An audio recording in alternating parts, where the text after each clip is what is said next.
In today's video, we will be going over the Delaware Statutory Trust, or DST. What it is, its benefits, and its risk that must be taken in consideration.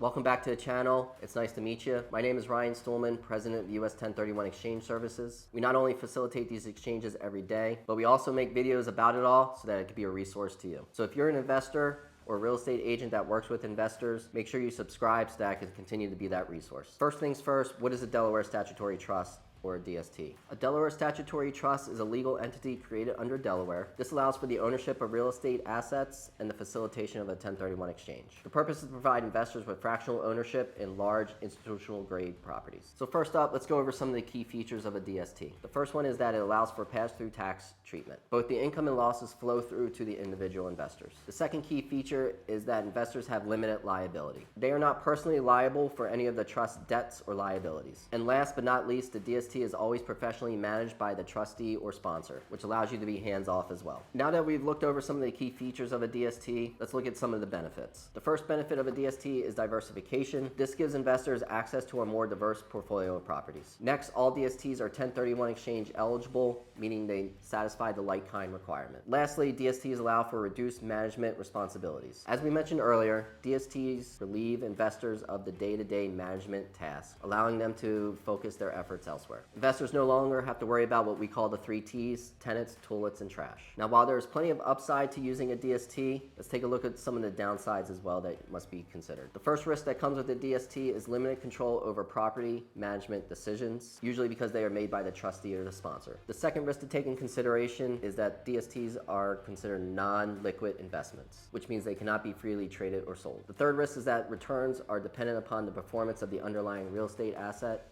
as well as market conditions. And finally, you want to make sure you are doing your due diligence. You should be conducting thorough research on the sponsor, the property portfolio, and all of the potential risks that come along with that investment. And that right there wraps up this quick video on Delaware Statutory Trust, also known as a DST. If you have any questions at all, please make sure you give us a call. I'm Ryan Stuhlman with US 1031 Exchange Services, and we look forward to seeing you on our next video.